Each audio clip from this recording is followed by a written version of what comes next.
Welcome to Indiana Sports Beat Radio, presented by Endeavor Hospitality Group and Andy Moore Honda of Bloomington.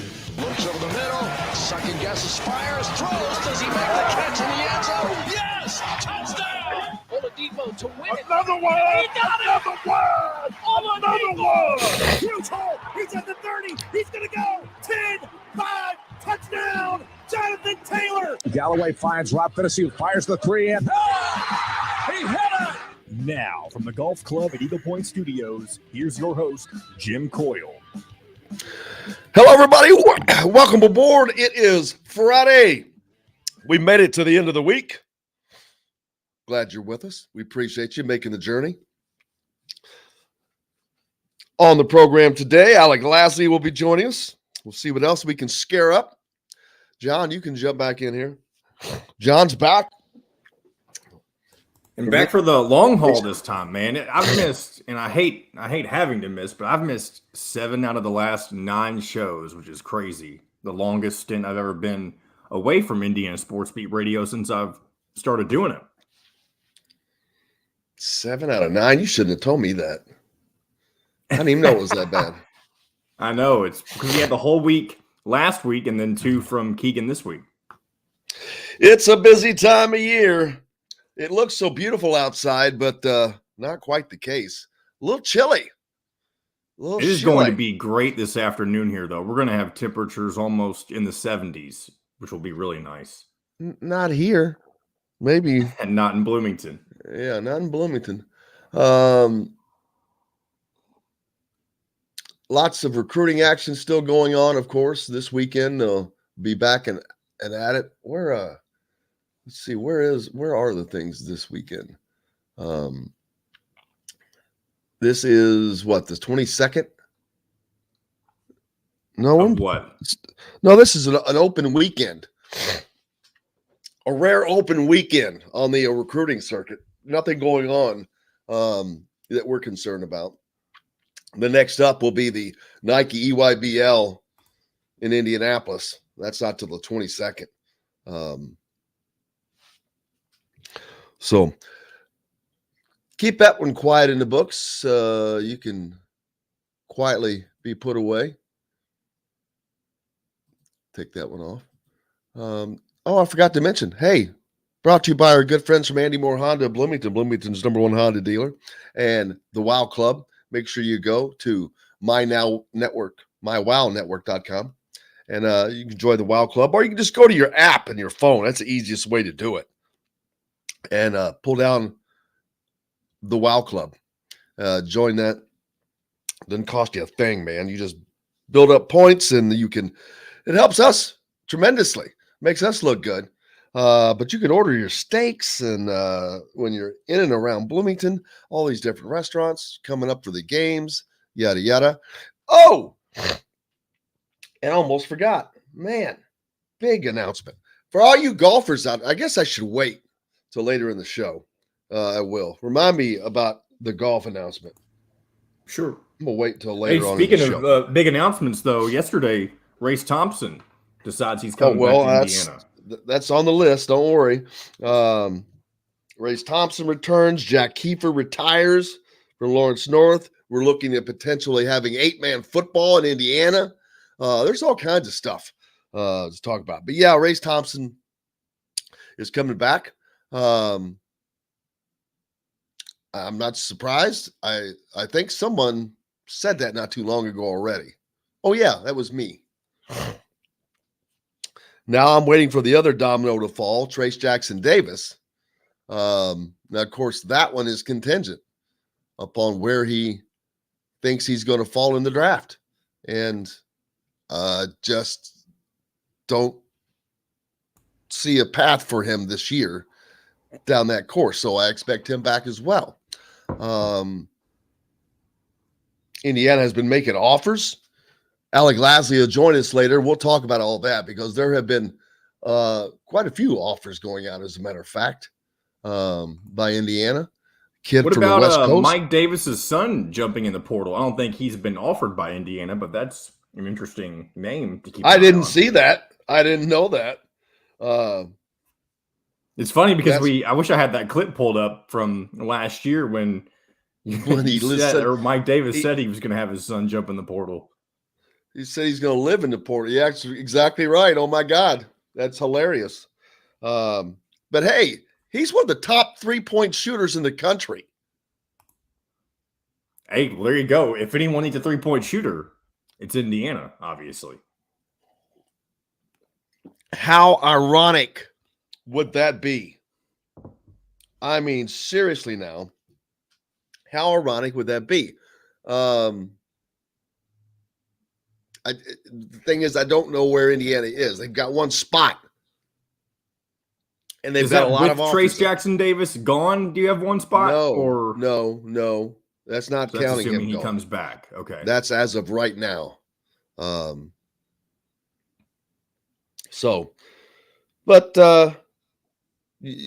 can be made to happen. But that would be highly ironic to have Mike Davis's son come play. Although, like I said, he is one of the top 3-point shooters in the country. He gets the green light from his dad, but you still got to knock him down. How's everybody doing? Jumping in on the Andy Moore Honda hotline. Appreciate you. Howie, Ross, Forrest, Pete, Tim, Mike. Everybody jumping in there. Oh, man. The Cubs are in first place. What the hell is the world upside down? Hey, more on Antoine Davis, by the way. He's the NCAA's not only the best 3-point shooter, but the number 3 scorer in the entire NCAA. So there you go on that. Yeah, like I said, I mean, it's not been a secret that he's been knocking down shots for a couple of years. And the only reason he's leaving, I'll tell you, is to get some exposure. Because he's not getting any exposure playing at Detroit Mercy, beating nobody, and doing that against no one. He has to show that he can go out and do that against somebody. So he needs to get to a big-time team. So he's on TV to get his stock up. Because the NBA guys don't know, is that real or is it Memorex? Is it fake because of the competition you're playing? That would be why I assume that he's in the transfer portal. And the only reason. But it doesn't matter. But yeah, that would be. But, it also has to work within the confines of the offense. Is he a running gunner? Is he a guy that will take the shot all the time?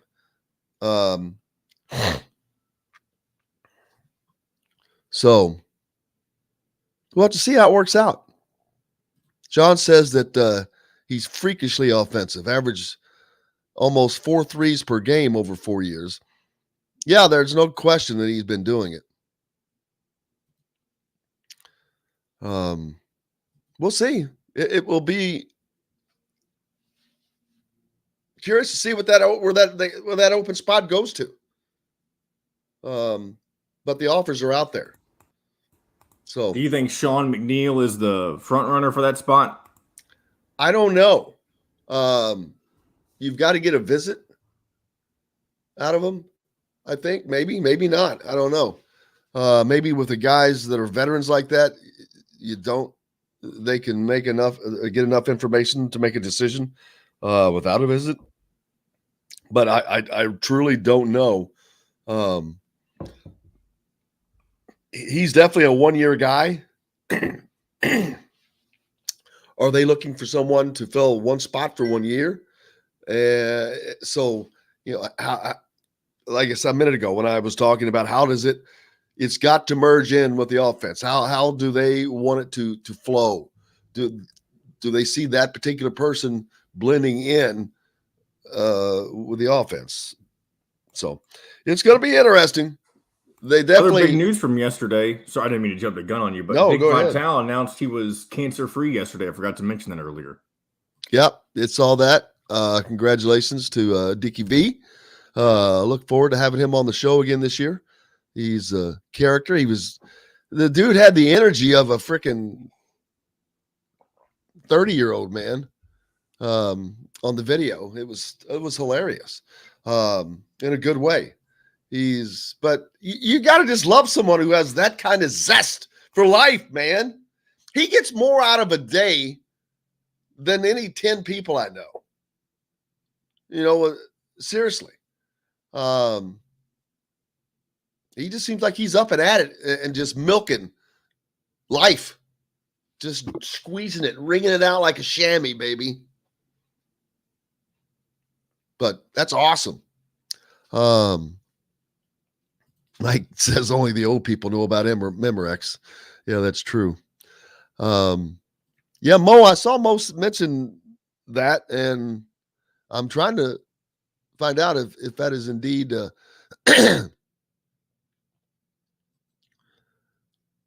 the case when Mo might be coming in. So there's that going on. Brace Thompson coming back. We'll talk more about that with Alec, like I said. Jack Kiefer retires. Lawrence North, the coach at Lawrence North, he's the only coach that they've ever known. Second most wins in Indiana high school basketball history. Second only to Bloomington South's J.R. Holmes with 880. I think Jack Kiefer ended up with like 820 wins. It's over like 52 years. 52 years he was the coach there. So looking forward to that. Hey, I'll go ahead and talk about the golf now, and I'll mention it again later. But before I get, we'll talk about this with Alec. But the kid on the West Coast that they made their Indiana's latest offer to Stojakovic's son. So that's going to be interesting. A 4-star wing from out there in California. But we'll check that out. It'll be interesting to see how that goes. But yeah. What was I talking about? The golf. You know, Jordan Hulls, the Hulls Foundation, and it is now Never Lose Hoop. John, do you have that? By the way, I will have it for when you go over it again later. I do have it in the email, but not in the StreamYard settings yet. Okay. We'll get this flyer up, but for all the golfers, June 23rd, mark it down. Don't worry, I'm going to be reminding you every day, but the Never Lose Hoop golf outing brought to you by Indiana Sports Beat and thehoosier.com will be taking place at the golf club at Eagle Point. Looking forward to that. It is going to be a fun day. It is going to be a ton of IU people, as you can imagine, with Jordan Hulls leading the way. And it's just going to be a blast. It's $125 a man. There we go. I don't know if you can, not sure we can read that. Can the folks read that? So it wouldn't let me download it as a JPEG. It did it as a text document, so I'm showing it in this format. Obviously, if you're on radio, you can't see this, but if you're watching on YouTube, you can. But we'll try to get a better format of it in a little bit later. But this is what we got right now. Yeah, we'll get it up much better. But anyway, what it says is basically the Never Lose Hoop golf outing is on June 23rd. Man, don't forget it. Registration's at 11. Shotguns start at noon here at the golf club at Eagle Point Studios. $125 a man, $500 a team. But that includes your golf, a lunch, a dinner, and a silent auction. So there's a lot going on there. But there's going to be a lot going on. As far as people, I'm going to wait to announce that as it comes along. But I think you're going to be very, very happy. But going to have some fun things as well. If you want to add a fifth man to your team, it's an extra $100, but we provide that fifth man, and it's a VIP. Who's that going to be? That's where the fun stuff comes in. But we'll get this sent out and loaded up for you. But yeah, I'm looking forward to that. I'm grateful to be a part of that with JC Hulls and Jordan Hulls and the whole Hulls family. Never Lose Hoop. It started out as the Hulls Foundation, but it's for financial assistance. Their mission is they assist kids affected by cancer. It provides financial assistance to children through the fund intended to help defray the costs associated with family experiences that provides them with a better, improved quality of life or happiness. Their goal is to be a positive source of hope for each kid. This is a fund of the community of Bloomington and Monroe County Incorporated. So it's a serious deal. But we'll also have a GoFundMe where you can donate if you can't come. But looking forward to it. It's just going to be an exciting thing and a great way to help the kids. Hey, we're back with more Indiana Sports Beat Radio. Alec will join us next. We'll get caught up on all the recruiting action with Alec Lasley from Hoosier.com. Coming to you from the Golf Club Eagle Point Studios, brought to you by our good friends at Andy Moore Honda of Bloomington and the Wow Club. Make sure you go to your app store and download the Wow Club.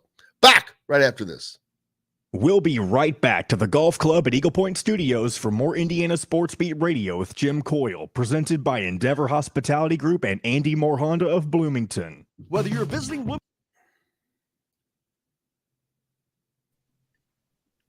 How's it going? Morning, Alec. It Morning. is going. Hello. John, I haven't seen you in, it's probably been like 2 weeks at this point. I was saying earlier, He doesn't work here anymore. I've missed 7 out of the last He's 9 the backup. shows. He's the backup. Jeez. 7 out of the last 9 shows because last week at iHeart, the producer for the morning show on one of the stations was on vacation. I had to fill in for all of his hours. And then this week, I had 2 shows for KSR because their producer was on vacation all week, but me and another guy split that time. Sounds like a subtle flex to say that he's, like a big shot now or something. Okay. Well, here's the thing. Everybody takes vacation right when basketball ends. They're like, okay, we have nothing to talk about. Let's all take vacation. Yeah. Yep. Which makes sense. I'm not blaming them, but it just all hit at the same time. Everyone takes vacation when basketball ends except for John. Because he's the one filling in. I have 2 weeks vacation. I'm using one of those weeks in June, but There we go. that's a little ways away. Yeah. I'm the baby at iHeart. At least in terms of the producers, for sure. The next youngest producer is probably in his 30s. And I'm 24. Oh, well. Yeah. Yep. But I am far from a big shot. But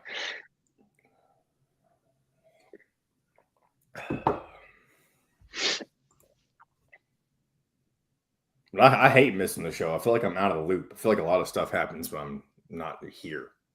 It does. All the good stuff. Yesterday looked fun, though, specifically with Dustin. I mean, there wasn't anything big, like news-wise, really to talk about. I didn't feel like with Indiana, but there was your all's bucket hat stuff. I don't think I've been on the show with him since he shaved his head.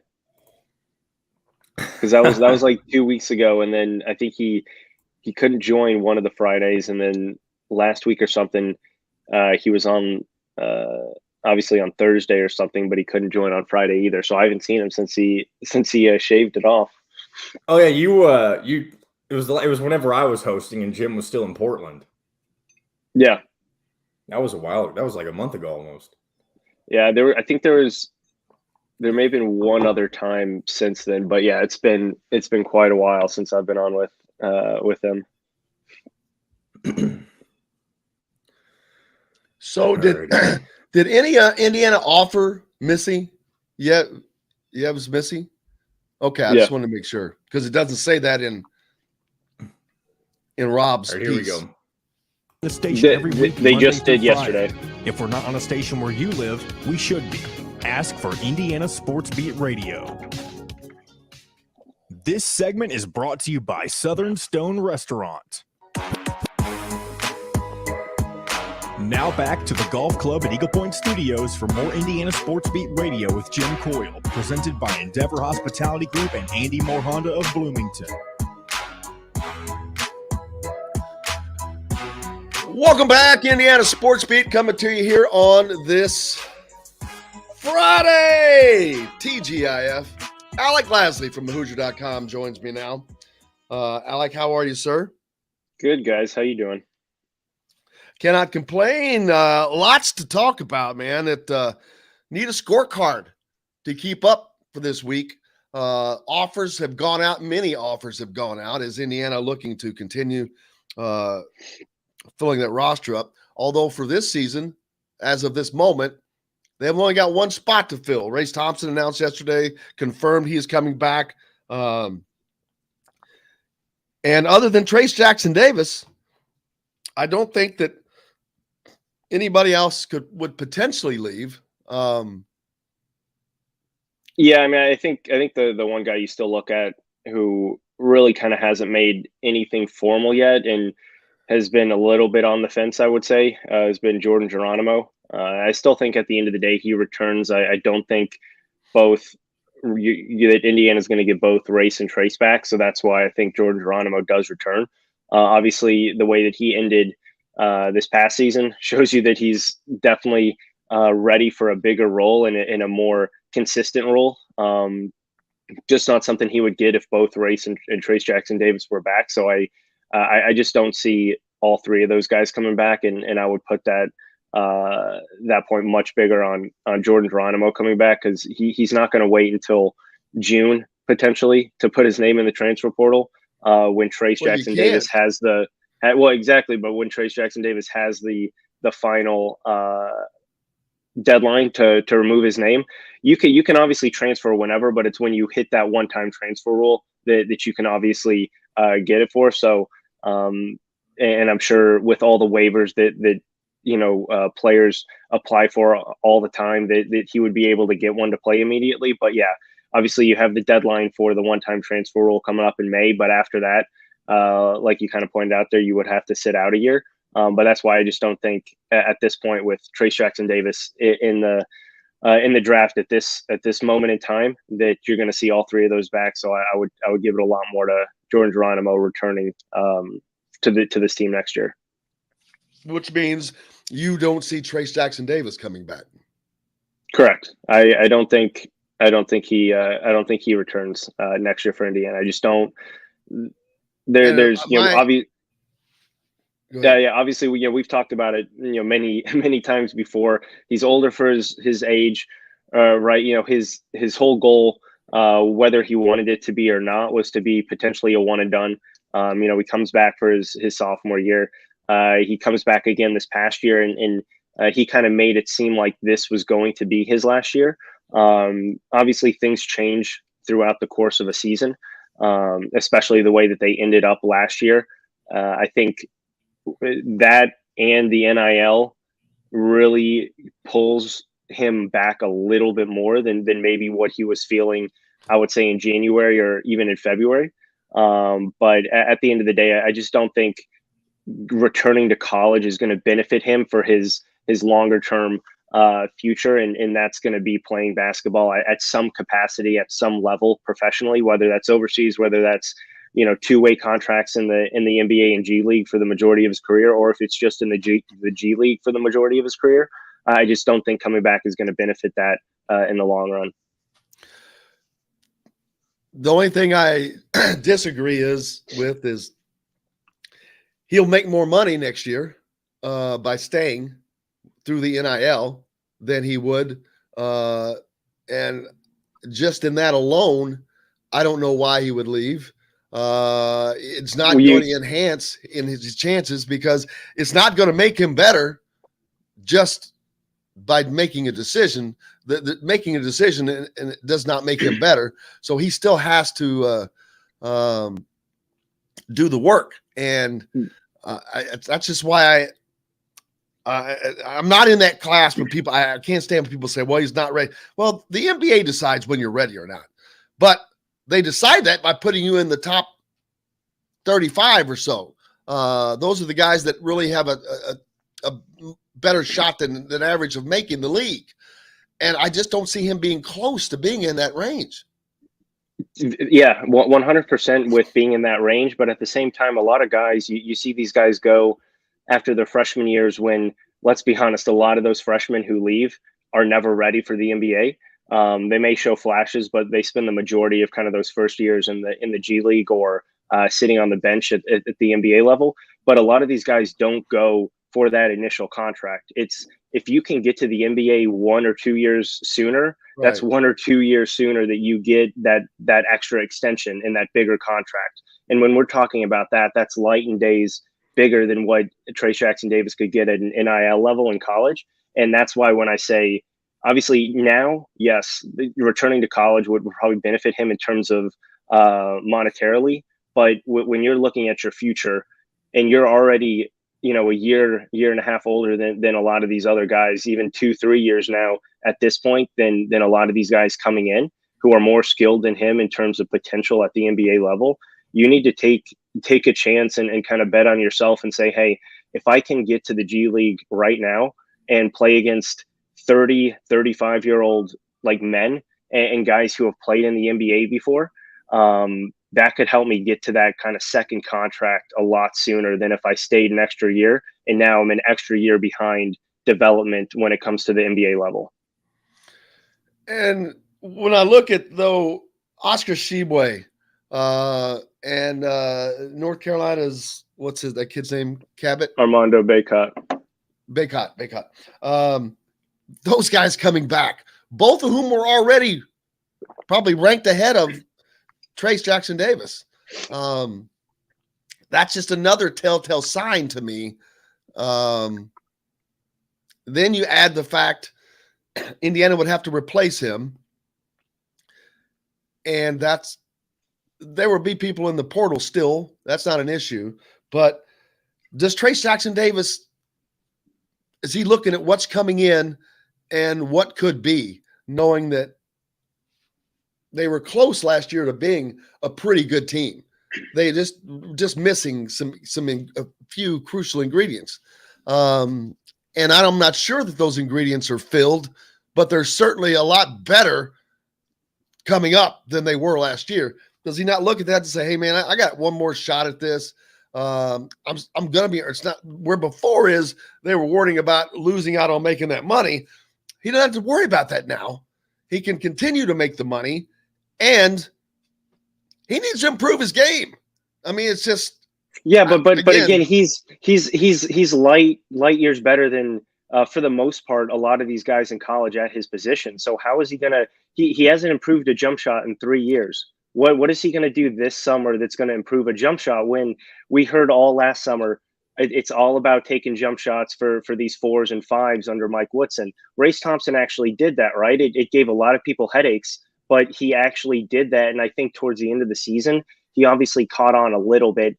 He's never going to be a guy who's going to make a ton of jump shots there. But to go back to the main, yes, NIL had a huge deal with bringing Armando Bacot back to North Carolina. But the fact that he was in a very similar position of not being in a lot of the kind of, I would say, top 50 of the mock drafts.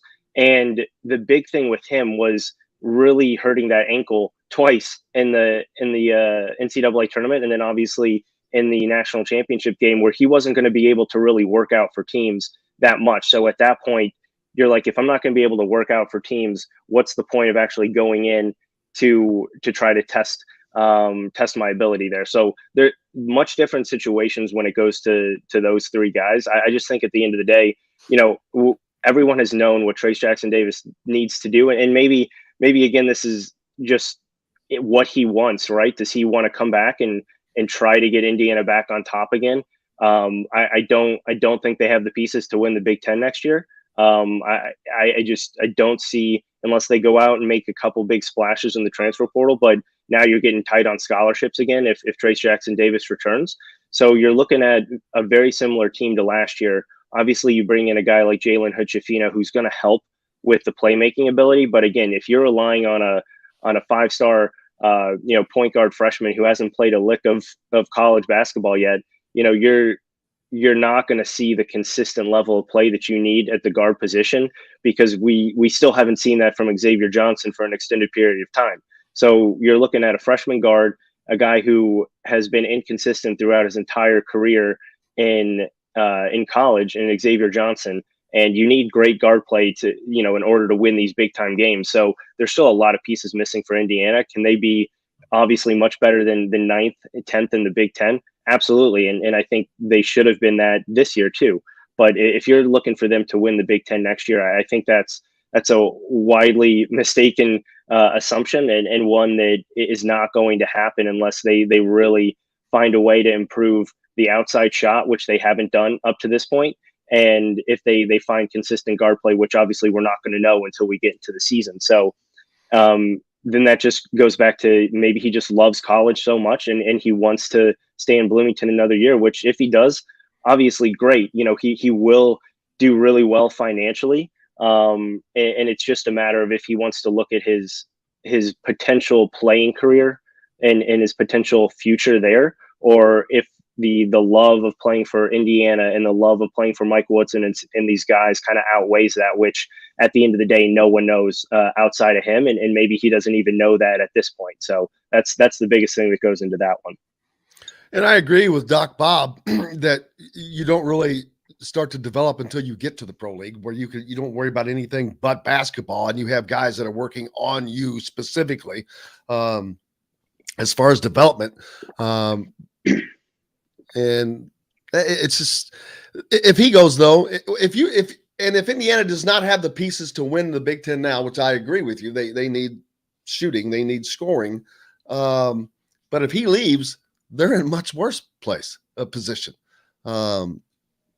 So I agree with that. And people are probably going to take this the entirely wrong way with what I'm about to say, but if Trayce Jackson-Davis comes back, you're going to see the same offense that was run the past 2 to 3 years, right? If he leaves, now you put a lot more emphasis on your guards and your wings, which is the way college basketball is going, and the development that a lot of those guards and wings could have, whether it is a Jalen Hood-Schifino, whether, you see some extra minutes out of, Tamar Bates and Jordan Geronimo there potentially on the wing, or whether it's a guy coming in from the transfer portal that helps you in that offensive ability now. I think the offense would run a lot smoother consistently throughout game to game when you don't feel the need to force feed a post player like that. And you look at all the college basketball teams, even, North Carolina, right, who still has a very dominant big in Armando Bacot.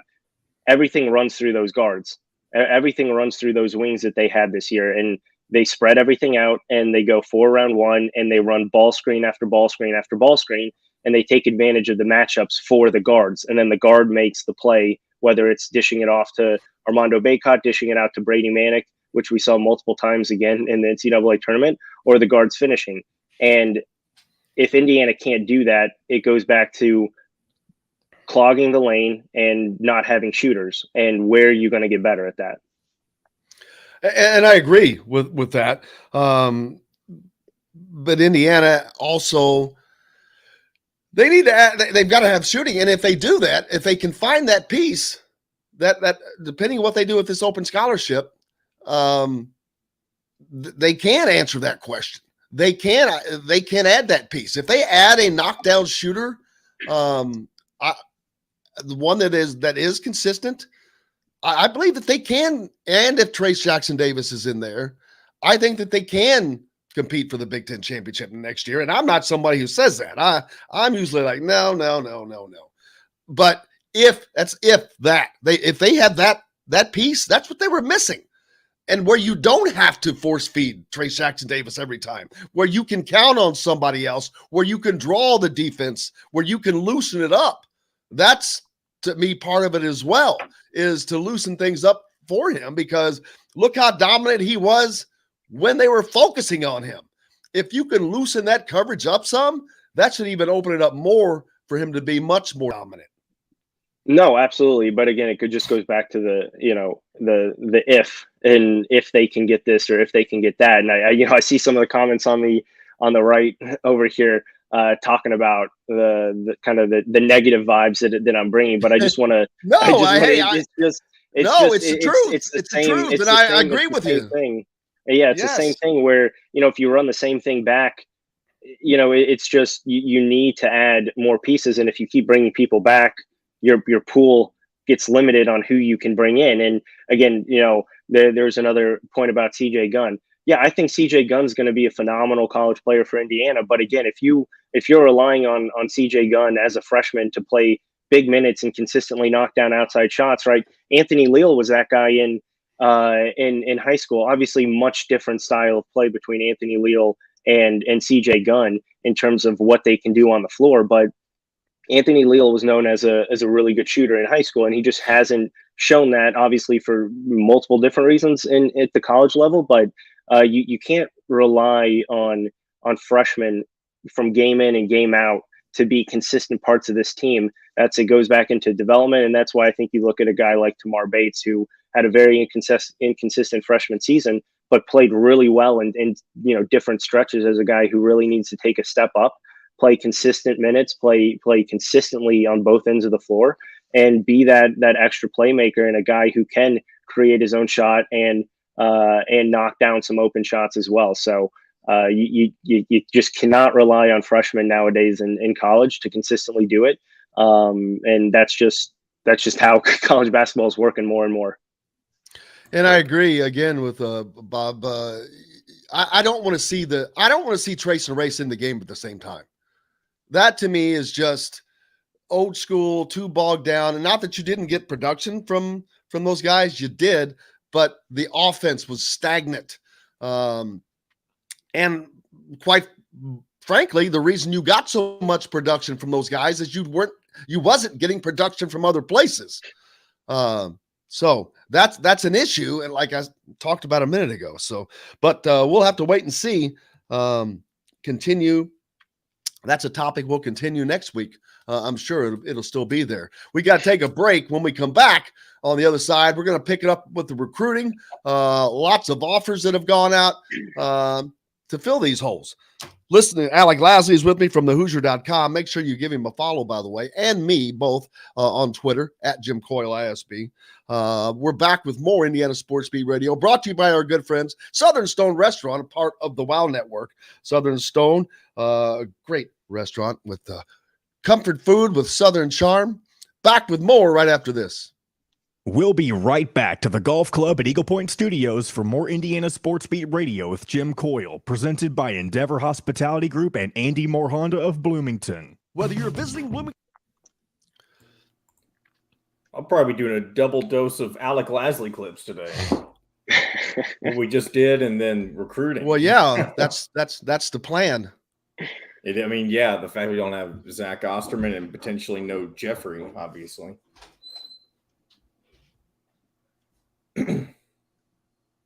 The one time I pull the gym and have some negativity on the show, everyone's sliding. Well, that's how it is. I mean, it doesn't matter what show you're on. I mean, and this is not against the listeners or the viewers or anything like that, but I mean, what? Oh, I don't know. Jim's yelling in the background. Who knows? Well, what I'm saying, you have to have both perspectives. You can't just be positive all the time. I mean, all of your points made perfect sense. Yeah, I mean, it's just I don't know what he's saying again. It's just it's the same thing, right? Where if this team was, I said this ain't a simply call. This is a real show.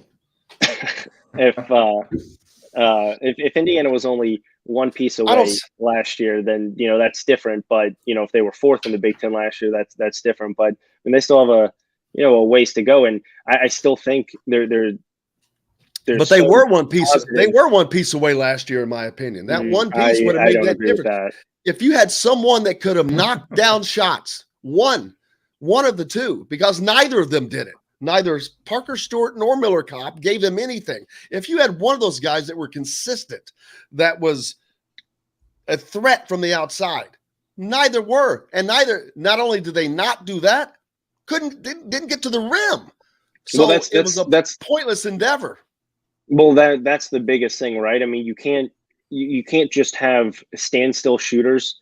You need guys who can make plays off of the dribble, surrounded by a couple shooters, right? And that's the biggest downfall that Indiana had. If you had either one of Parker Struder or Miller Kopp who could create off the dribble, that offense would look a lot different. But because you had both of the same style of players, it didn't help because, again, if they weren't really knocking down shots, they were just taking up open space.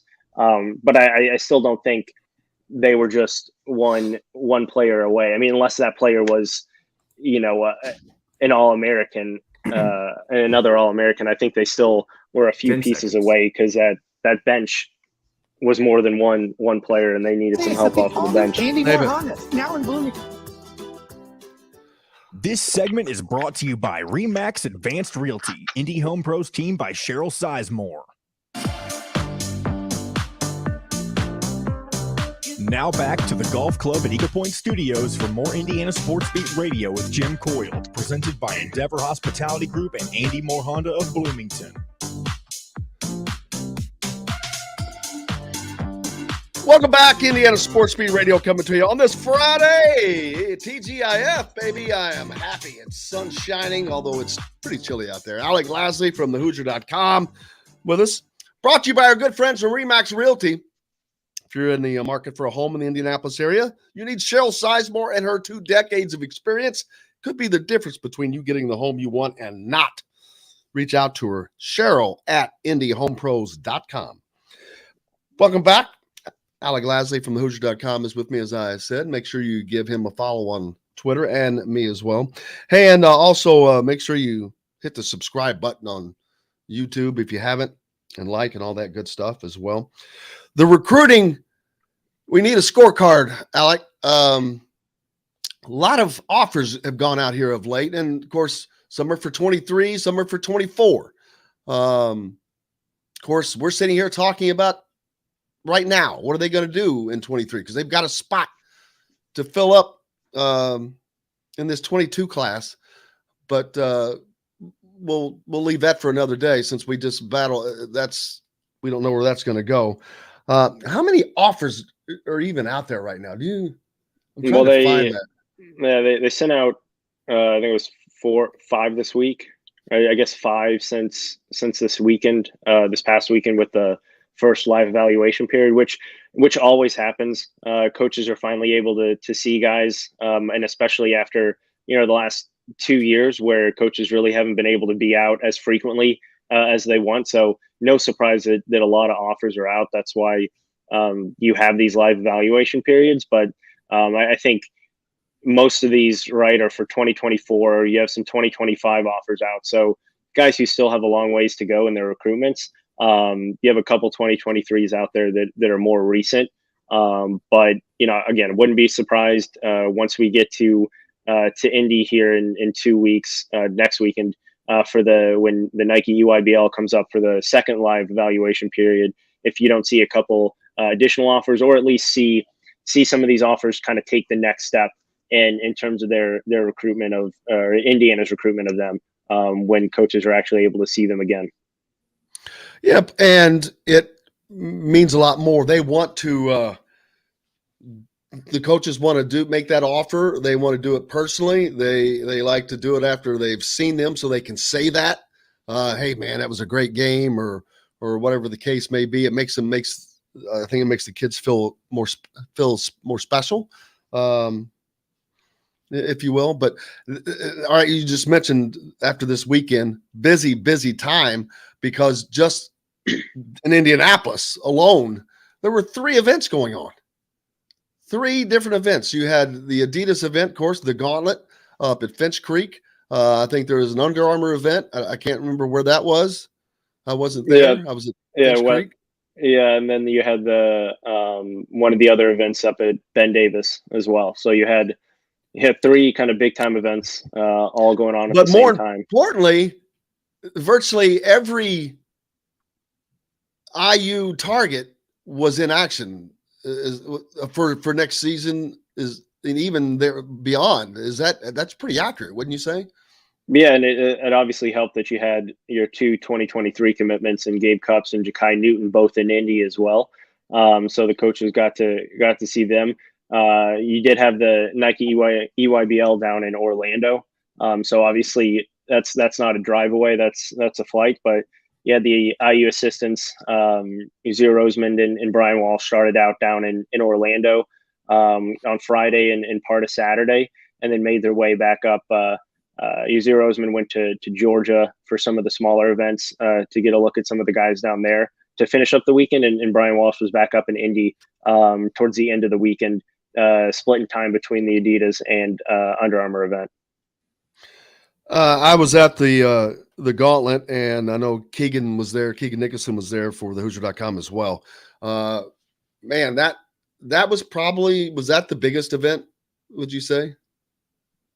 Yeah, I mean, yeah, we had Keegan and Kyler there. Both of those guys were going back and forth. I know Kyler also checked out Under Armour on Sunday as well. So Adidas definitely, I would say, was the bigger event there.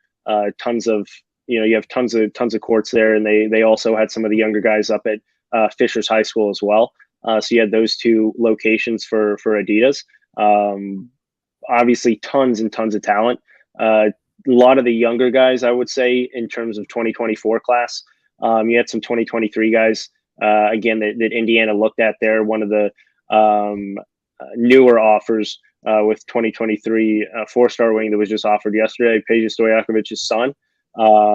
He plays on the Adidas circuit, so they were able to see him. They ended up offering a 2025 guy on his team as well, 5-star forward, Pete. But obviously 2025, so ways to go with that. But yeah, they were able to also offer down on the Nike circuit, Liam McNeely, 5-star forward in the 2024 class, and then 2024 as well, Yves Misi. So a lot of offers to kind of 2024, 2025 class, sprinkled in with the Stojakovic offer in 2023. Yeah, that's. Did you all get all that? And actually, to keep up with it, like I said, just go to the Hoosier.com and you can keep all that information where Alec has it. Like everybody does, and especially now, it's probably even worse. You have to you put out more offers than you have room for. And for one thing, you never know how much room you're going to have now. You used to know, we're going to have 3 scholarships. We're going to sit 3 seniors. So we're going to have 3 scholarships next year. Yeah, not the case anymore, which makes it even more difficult. But so navigating this recruiting landscape is something that this staff seems to have gotten a lot better at quickly. Last year, obviously the assistant coaches had done it, but for Mike, now I think he's getting a better grasp on how to attack this. And going after the players that they need and want. And actually, I think that Indiana is going to be successful recruiting for a couple of reasons. I've already said this. One, because of their coaches. Yasmir and Kenya Hunter are successful recruiters. Brian Walsh is showing to be he's a good young coach coming up, man, especially from the recruiting side. He's doing a hell of a job. And then Mike Woodson just comes in and sprinkles the NBA dust on top of it, which is not a bad combination, I'll be honest with you. Now it's a little bit better than it was, but they've got to show on the floor. They've got to have success. They've got to have player development. And that is something that did not happen during the Archie Miller tenure, but we've got to see that now. And that's probably something that a lot of these kids are looking at. They want to get to the league, and virtually everybody that Indiana's recruiting now, their goal is to get to the NBA. And you can't have a team full of those players, but you want half a team full of them. Half your team has to be guys that think that they can make it to the league. And probably should be guys that have a shot to. But anyway, getting those title recruits, it seems to feed on itself too, Alec. When they see those guys coming, hey, there's something going on there. Well, yeah, and once you start building a pipeline, whether it's from the same school, whether it's from the same region, from the same state, something they're starting to do in Georgia with Uzziah Roseman's ties there. Obviously, Caleb Banks, you have Ja'Kai Newton, so you have those two guys set from the Georgia area. You have Cohen Carr in 2023, who the Indiana staff is really pushing hard after. Originally from the Georgia area, he and Ja'Kai Newton are really good friends. So that's another potential one that he suffered a broken finger, so he did not play in the first session down in Orlando. He may be able to play here in 2 weeks when they come to Indy, but that's still kind of up in the air. But he's another one. They offered 2023, really late bloomer, I would say, and fast riser in Arrington Page, 4-star forward, kind of hybrid forward as well from the Georgia area. They're really starting to build that, and talking to those guys, they all know each other, and they know if they have a couple guys from the same area go to the same school, one, not only can they trust that coaching staff, but two, now if they do go there, they really have guys they can mesh with immediately because they're from the same area and from the same region. And when they're starting to build these pipelines, it's just so effective to continue to build on that in class after class. It's something that you just haven't seen with Indiana, at least outside of the state of Indiana over the last decade or so. Just their ability to really kind of pinpoint who they want and have a really strong chance of landing them regardless of kind of when they come into that recruitment, which could not be said about the previous staff. So the way that they're all spreading out across the entire country here. You have offers on the West Coast, you have offers in the Midwest, Southeast, Northeast. And Indiana's going to be able to kind of pick and choose who they want in the next few years, assuming all goes well, obviously, on the floor. And they continue to take this upward trajectory that they definitely are on. And that's something that Indiana really didn't have the luxury with to do over the last few seasons. Ed asking, what do they do with X? Says it seems like Woody's in limbo with X. I don't think so. All he does is says, listen, you keep your ass out of trouble. You do this again, and I don't have a choice but to kick you off the team. Because if anything was going to happen, it would have happened by now. He's not going to. That would have put Xavier in a bind and all that. So nothing's going to happen there. He's going to be the starting point guard. That's what he's going to do with Xavier. And if he can get Xavier to play from the start like he did at the end, that in and of itself will give Indiana off to a much better start. Now you add the fact that you will have Jalen Hood-Schifino next to him most likely. I think is a very calming influence. I think that while it'll take a few minutes for him to get over these bigger lights, and they are bigger lights. I don't care who you are. It's just a bigger stage. But I think he's ready for that. And that'll happen pretty quickly. I think he's going to be a solid player on there. And then you look at this 3 position, and there's a lot of options there, man. You got Jordan Geronimo, you got Trey Galloway, a lot of different options. Trey can play Mike Woodson's going to have a lot more options next year, it seems like, to kind of move guys a little bit. We talk about positionless basketball, and they're getting a little closer to that. And, we've talked a lot about Trace. If he's not there, well, you look back last year, Indiana did some of their best things without him on the floor.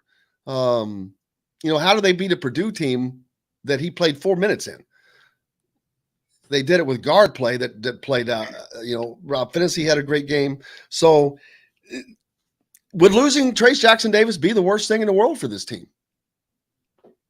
Yeah, no, and we touched on it a lot in that first segment where it's getting, basketball's always been about guards, whether you like it or not, because post players aren't going to get the ball unless the guard's good enough to get them the ball. So you always need good guard play, but it's becoming more and more evident that you need playmakers on the wing. You need versatile players on the wing. You need length. You need athleticism, and Indiana has not had that. And that's when I think you look at who they're going after. A guy like someone that we haven't really touched on, Dexter Dennis here from Wichita State, the transfer who's taking an official visit Monday, Tuesday of next week. 6'5" guy, super athletic, super versatile. was the defensive player of the year in the AAC last year, and a guy who he did shoot 40% as a freshman from three, dropped down to 29.7 last year as a senior. Guy has 1 year of eligibility left, but he's a guy that a lot of people are kind of bashing on because of his inability or inconsistency is probably the better word to shoot the three. But at the same time, he's not the only guy that you would look at bringing in. He's an upgrade 100% on the wing position from a defensive standpoint and from an ability to actually get into the paint and finish at the rim, which we talked about again in the first segment that Indiana did not have with Parker Stewart or Miller Kopp last year. He would not take away any minutes from a guy like a Jordan Geronimo, which a lot of people obviously want to see continue to progress. So that's not an issue there. And so if you have the ability to upgrade your roster immediately and do it at a position of need, you don't even, take a second thought at it, and you do everything you can to get that guy on your roster for next year. And a guy who can guard almost 1 through 4 on the floor with his length and athleticism. Indiana really didn't have that outside of Jordan Geronimo, who again just didn't play enough last year. And when you look at college basketball today, it's all about the wings, it's all about the perimeter, and you need to load up on perimeter players and guys who can play almost 3 different positions. And that's what you're starting to see with Mike Woodson in terms of recruiting and in terms of bringing in different guys who can play those positions. And so you look at a guy like a Dexter Dennis, which I think would be a really good addition to this team. And again, one of those pieces that you didn't have last year that makes your team better. Then you can go out and find a shooter, and that's still a possibility with a guy like Sean McNeil from West Virginia, career 12-point per game scorer there at West Virginia in his 2 seasons that he played there. About a 37% 3-point shooter, a guy who can still create off of the bounce. But if you have the ability to add both of those guys and shore up your wing position, regardless of what Trace Jackson Davis does or not, that automatically makes you a better team than what you had this past season. So Indiana's doing it the right way, starting in the backcourt in the wing positions, and then finding some plug and play guys who would potentially be able to make up for some sort of lack of production that you would get with Trace Jackson Davis leaving. But at the end of the day, I think you look at bringing Race Thompson back is probably better than what most teams would be able to find in the transfer portal. So right there, you found at least a rock that you can lean on in the front court on both ends of the floor that was a significant upgrade than what Indiana would have been able to find in the transfer portal. If you put Race in place of Trace, why have you not upgraded? He can hit jump shots. He can actually hit a 3-point. He's not great at it, but he can hit a 3-point shot. He can hit a jump shot. And he obviously showed he's a double machine. And if he had around him what Trace didn't, I would think that Race is enough of a complement player that gives you the more complete team and offense that you are looking for. Yeah, and that's exactly the way that Mike Woodson seems to be building this roster right now. Is not to say that he knows one way or the other what Trace Jackson Davis is going to do, because I still don't think at this very moment he knows exactly what he's going to do.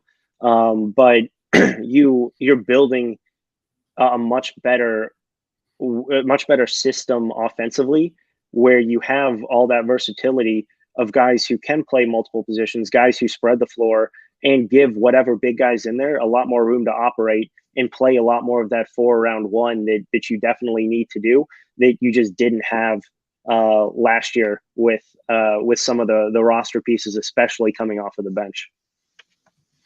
I agree with that. And if Trace Jackson leaves, who do they replace him with?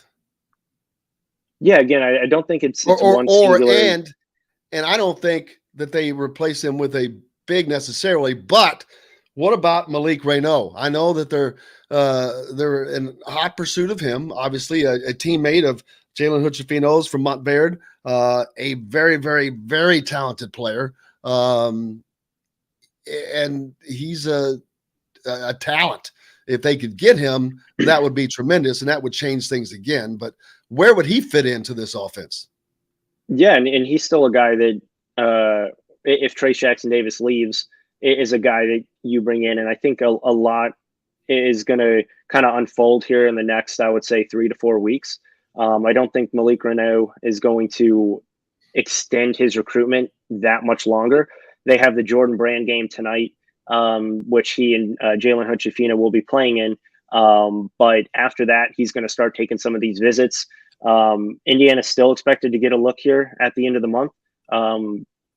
Assuming that happens, right? A lot can go from there. If that visit doesn't happen, obviously, I think it shows you a lot about what Indiana's either trying to do or where they're going to turn next. But yeah, he's a guy. If you have Malik Renault, Jordan Geronimo, and Race Thompson, honestly, that's about all you need up there in the front court. Guys who can do 3 different things and still all rebound the ball tremendously. And then that's when you just add in more perimeter players and more wings to just enhance that ability and that versatility that all 3 of those forwards would have. Let's see. I'm not sure, Trent, what you were saying there as far as scholarships goes. Isn't there a way around that? I believe Cody Zeller was on an academic scholarship and not an athletic one. So that could be a way to... Someone had asked earlier if you can oversign. Yes, you can oversign scholarships when it's signing day. That's what Indiana did. Indiana was 3 over the scholarship limit after signing day this year. You never go into a season over. Well, 1, you can't, but 2, there's never, especially with the transfer portal, never a concern that you're going to be close to going over the scholarship limit. That's why you extend a lot of these offers, so you're not under the scholarship limit, which Indiana was at times in the Archie Miller era. A lot to take in, folks, but are you able to come back for another segment? I got to hop on another show now. He's got to go. So, hey, we got to say goodbye to Alec Lasley from thehoosier.com, but you can go to thehoosier.com and get caught up on all that because they've got it all listed out. And you need a scorecard to keep up with all the offers flying and everything coming up. Well, also, there should be a list of all the events coming up, right, Alec? Yeah, we'll get that up on the at least the local ones up on the site. A lot of the Fort Waynes and Indies and even some Louisvilles that are coming up here in the summer. These run all the way through the Peach Jam and the Adidas Gauntlet and the Under Armour Finals at the end of July. And it's funny, they're all the same weekend. Yep. All in Chicago, Atlanta, and North Augusta, which at least those 2 are close, but Under Armour had to go and do their deal up there. So they had to make it difficult. But you've got, I think I talked about this the other day, there's nothing this weekend, but then you've got the Nike EYBL the following weekend in Indy. You've got the Bill Hensley Memorial Run and Slam in Fort Wayne the weekend after that. The Adidas May Classic in Indianapolis 2 weeks after that. Same time, you've got the Prep Hoops Havoc in the Heartland that weekend in Indy. The Memorial Day Run and Slam in Fort Wayne at the end of May, the Nike EYBL at the end of May in Louisville, the IBC Indiana Coaches Association's Top 100 Showcase in June, Charlie Who's Shootout in June in Carmel. Let's see, Best of the Brands, Battle of the Brands in Indianapolis, July 2nd. What is the Battle of the Brands? Yeah, he's got to go. That's when the Indy Heat plays Indiana Elite. All the teams play there for the one-day event.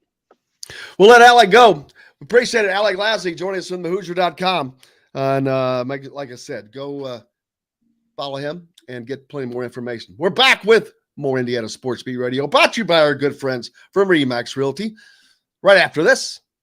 We'll be right back to the Golf Club at Eagle Point Studios for more Indiana Sports Beat Radio with Jim Coyle, presented by Endeavor Hospitality Group and Andy Moore Honda of Bloomington. Andy Moore Honda. Cool. All right, I'll get that. Didn't go over the year. I had that. I can't hear you. On. What, Alec? What are you saying? I was just gonna say I'll get some of that stuff up on the site this afternoon. Yeah, and we need to get basically a scorecard of offers. Commitments. Well, offers. you can see that as long as I tag them on, as long as I put the offer on their Rivals profile, you can see all the extended offers. There's just been so many over the last 3 days that I haven't updated at all. So that'll all be updated today. Okay. But I gotta run. All right, buddy. I'll see you. Talk to you guys later. See you. See you, John. I've got the golf outing photo ready. Let me show you. Well, it's about damn time. Well, you weren't needing it during that segment. I'm kidding. This is what you want, right? I have it up on the screen right now. Yes. I don't know if people can Okay. read that, but yes. Put it up there again for me. Okay. There we go.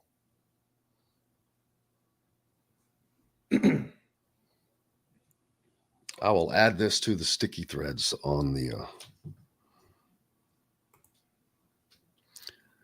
Butamus. Let's see.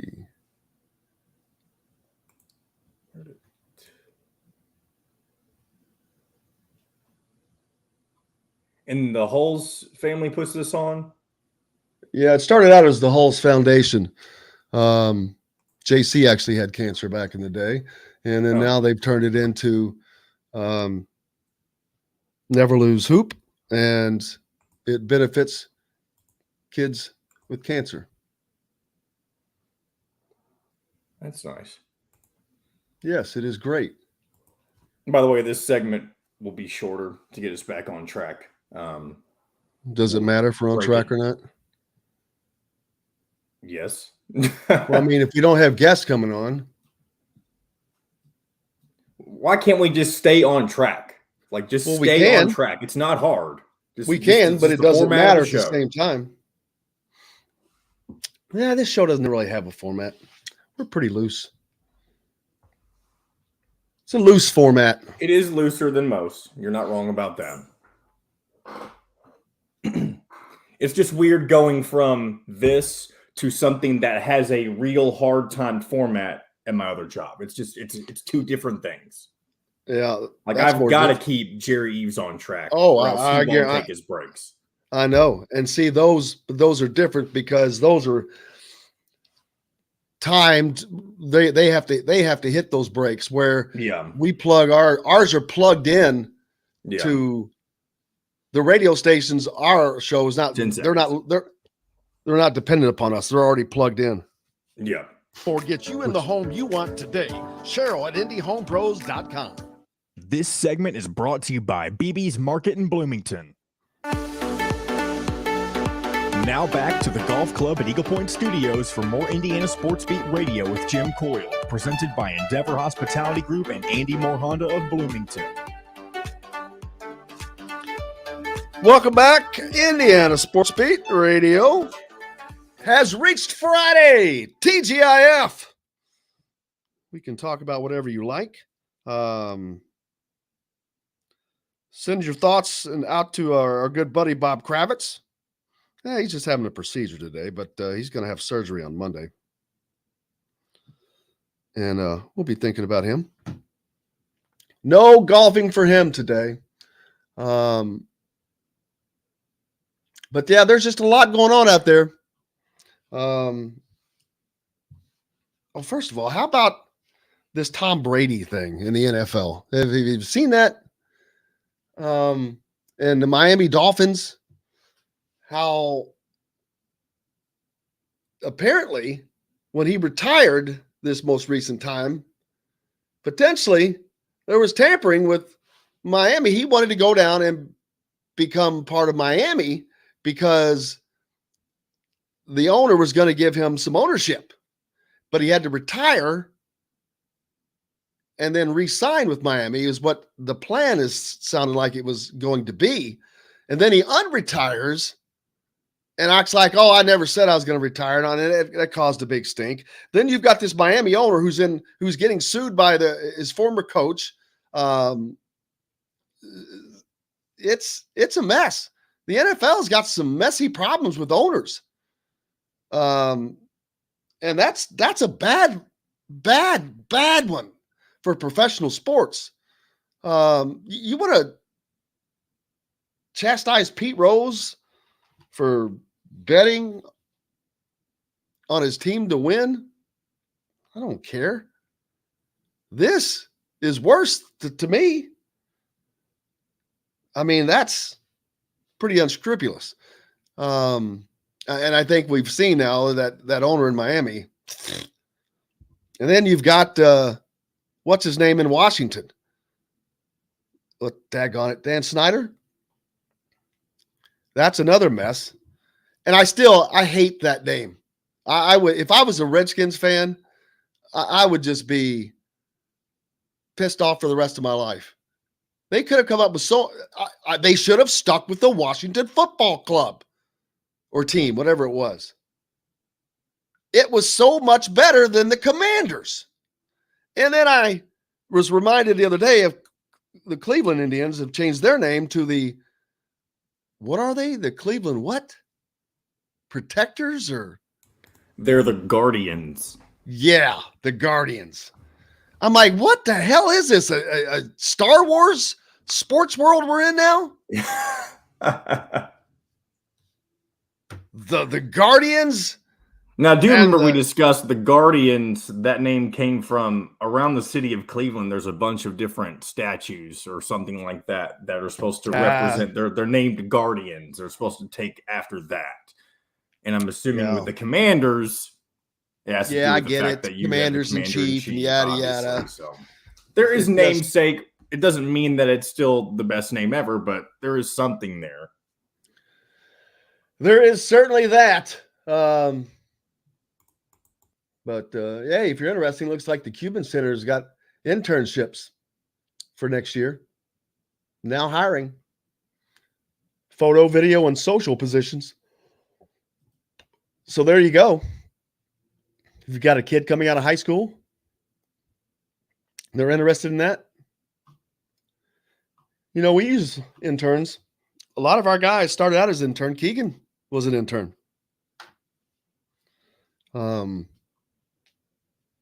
That's the goal. To try to get them to become somebody. I could have been a somebody. Let's see. I'm looking down. Yeah, we talked about Jack Kiefer retiring. You know, Todd Lurie played there. I think he won 3 or 4 state titles.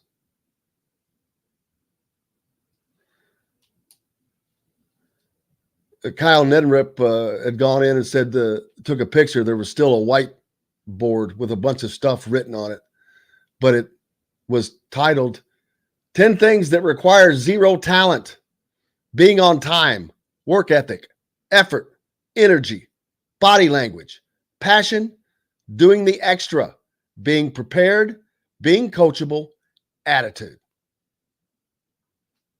Pretty good. 10 things that take no effort. Or no talent, rather. And that's how you see guys that become great. That's how you see guys like Victor Oladipo come in as a 3-star and leave as the number 2 pick in the NBA. So, Alec was speaking the truth, baby. Yeah, I don't know. Who said that he was a negative vibe? There was no negative vibe there. That's ridiculous. Why is telling the truth negative? Don't be so soft, people. Yeah, don't be so soft. Gee whiz. Trust me. I used to get negative when Archie Miller was here. It was impossible not to. But speaking the truth is the truth. Just because doesn't match what fans want to hear. But is what it is, man. Let's see. That's right. John cracked the whip. Let's see. Nope, nothing positive happened under Archie Miller, losing his first home game by a blowout to a mid-major, and it never did go up. That's right. Indiana's got to start showing improvement on player development. South Carolina hires Tim Buckley to Lamont Paris's coaching staff. Congratulations to him. But Indiana's got to start showing player development. You did not see any of that under Archie Miller, and that was because, well, they didn't develop players. From the more that I've learned, spoken with people, their practices, the way they were set up, it was not built. It was not built to make people better. And there was a lack of coaching, pure and honest. But now you've got Archie in here. you got some great recruiters in Kenya Hunter and Yasmin. I don't know how great they are instructionally. I don't know if they're better recruiting than they are instructional, but someone has got to be instructing, which you would think Woody could obviously do that. But now the NCAA rules allow for 2 additional people to instruct on the court. And I can't remember exactly if those are specific positions or if you can hire those positions. And that's why Armand Hill was brought in, and I can't, like I said, I've got to look that up to see exactly who. I can't remember. My memory is the worst, but you get a chance to do that, John. Do that as well. I'm trying to do that. Who constructed? There we go, in men's basketball. See if that pops up, because it used to be just the coaches only, the 4 coaches, head coach and the 3 assistants. People would get in trouble for having other people work out with guys. This is very similar to the Kelvin Sampson debacle, where he made those stupid phone calls where he was trying to get around making the phone calls by having somebody else call and then doing a 3-way deal. You couldn't call during that period. They changed that the next year. It was a minus a nothing thing, but it wrecked Indiana. This is another thing that a year ago or 2 years ago, you couldn't do this. You got in big trouble. Now they changed the rule. It's nothing. It's just funny how it's like, but it's like having a 55-mile-an-hour speed limit and then say, it's 80 now. It's just such a gigantic change because of the ramifications that it had if you broke those rules. Let's see. Here we go. I think I found it. My computer's being slow today, though. The Division I Council Coordinates Committee in June of 2021 approved a waiver that will allow 2 non-coaching staff members in basketball to conduct instructional on-court activities during the 8-week summer access period. No more than 4 coaches and non-coaching staff members combined can participate in these activities at any time. This action also allows the non-coaching staff members to participate in skill instruction activities as practice players. So, isn't it odd that they allow them to have those extra, but you can still only use 4 at a time? It's like you have to have ridiculous. 2 guys sitting out. That's so silly. Well, here's the stupid part of it. What the hell does it hurt allowing kids to be instructed, to be coached? You just let everybody do it. I don't know. What, I guess the worry is that teams like Indiana, Kansas, Kentucky, North Carolina will be able to pull in way more guys that they want if they just opened up the floodgates. So they have to regulate it in some way. I think it should be. You shouldn't have 50 people in there, but I mean, who gives a crap if you've all 6 guys should be able to instruct at the same time. I mean, especially in practice, you go around, you talk about different things. Who gives a crap? How is that an advantage? Really? That's what you got? That's what the NCAA has to worry about? Come on, man. They don't make the brightest decisions, as we know. No, they some of the rules are just stupid. I mean, just plan out stupid. They make 0 sense. This making teams wait 4 years to go from Division I or Division II to Division I. We got to get Scotty Davenport on. I got to remember that. Damn it, I should have reached out to him. The coach at Bellarmine, Louisville, who just went to that, and I talked to him at the Adidas Gauntlet because he was told that the NCAA was potentially going to change that rule. And then he was said he's getting jerked around, that they were not sure if they were going to take the vote now. And he was pretty upset.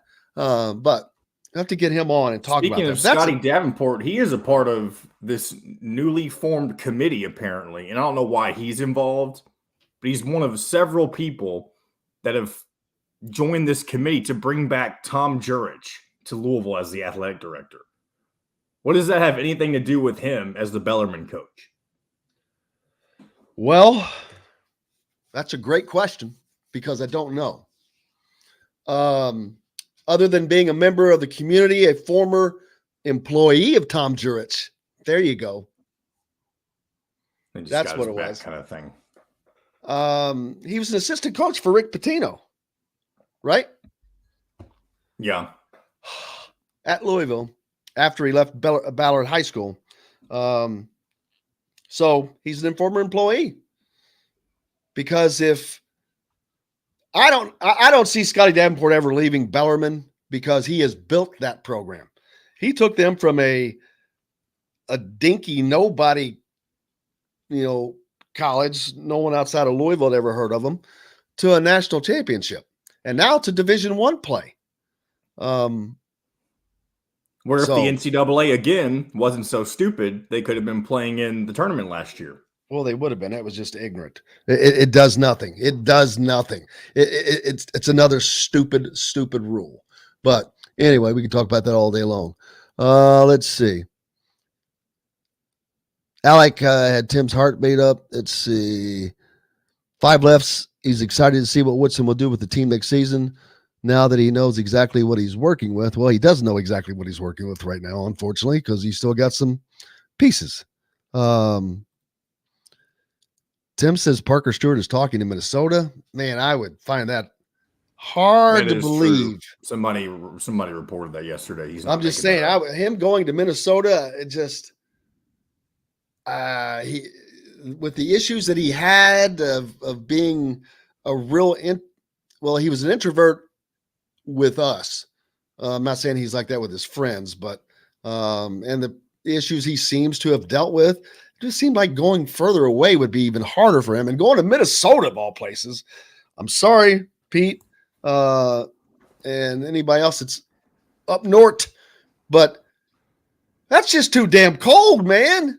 But maybe that's the thing. I mean, maybe with his personality, maybe a place that's – and not that Minnesota doesn't care about basketball, but you're not under the spotlight in Minnesota basketball. You're definitely not under the spotlight. And he's not worried about basketball, probably. He's just worried about finishing his degree, moving on to his clothing line and whatever. I wish him all the best. I couldn't care less. Whatever works for him. Whatever works for him. Let's see. No, we're not we are at a break. Yep. All right, let's do it. We got to take one. Hey, Indiana Sports Beat Radio coming to you from the Golf Club at Eagle Point Studios, brought to you by our good friends at BB's Market, the former wagon wheel on South Walnut in Bloomington. You can get some incredible meats there. The steaks that you're going to want for grilling all summer, right there. And if you add the wild card to that, you build up points. You're going to end up getting some great stuff. So make sure you sign up for the Wow Club in your app. Go into your app store and just sign up. It makes us look good. We'd appreciate it. We're back with more Indiana Sports Beat Radio right after this. We'll be right back to the Golf Club at Eagle Point Studios for more Indiana Sports Beat Radio with Jim Coyle, presented by Endeavor Hospitality Group and Andy Moore Honda of Bloomington. Whether you're visiting. So we're way Jeff off. Says we're fine. We have one more to take if Jeffrey shows up. He says he's going to try to hop on. So, well, if you tell me when, I would try to take a break. He's waiting on someone to pick up his kids. That's what the issue is. Oh, okay. So it could be anywhere between now and the end of the show. All right. See, I got other stuff I got to pull up here.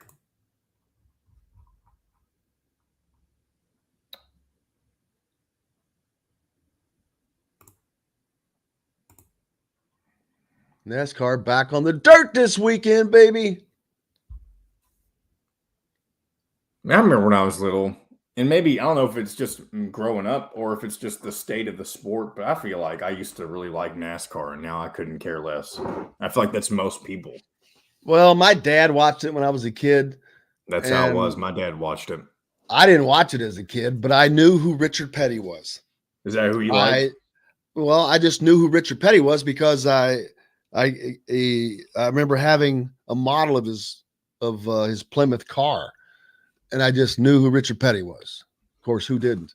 My dad liked both of the Earnhardt brother, or not. But I like watching. But I do like watching. I don't sit there and watch the whole race, but it's something, and I record them. It's kind of like golf. You can just. It's something I have on in the background. Yeah, and usually it depends on. It has to be certain races. The 1.5 mile races are usually not that great, and usually they don't get great until the end. I hate the whole playoff system. I don't know if that's what turned me off to it, but I think it's weird. I don't. I think it keeps it right up to the very end. Otherwise, champion can be determined before. I guess, yeah, that makes sense.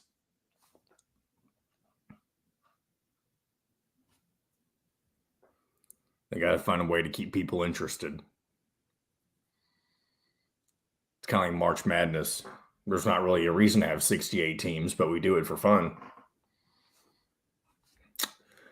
All right. 2017 through 2021 Honda certified pre-owned Accords, Civics, CRVs, HRVs, and Pilots. See dealer for financing deals. Andy Moore Honda, Bloomington's #1 Honda dealer. Get more to your door with AndyMooreHonda.com. Come see us at the all-new Andy Moore Honda, now in Bloomington. This segment is brought to you by Reynolds Family Dentistry in Sellersburg. Now back to the Golf Club at Eagle Point Studios for more Indiana Sports Beat Radio with Jim Coyle, presented by Endeavor Hospitality Group and Andy Moore Honda of Bloomington.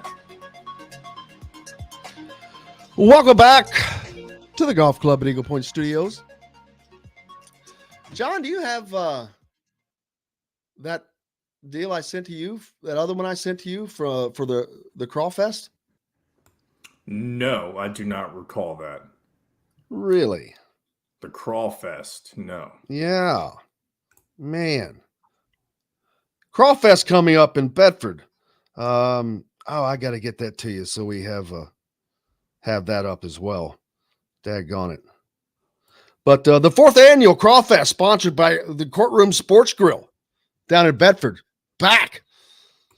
Join us for the 4th annual Crawfest event, May 13th and 14th at the Harp Commons in downtown Bedford. This year's event will be headlined by country superstar and Hoosier native Clayton Anderson.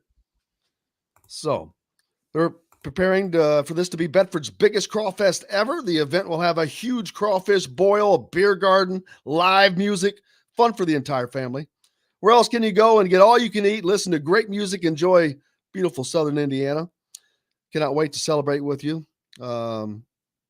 Kicking off summer early. Friday night, they've got Dames Rocket. And on a Saturday, they've got Denson Avenue opening up for Clayton Anderson.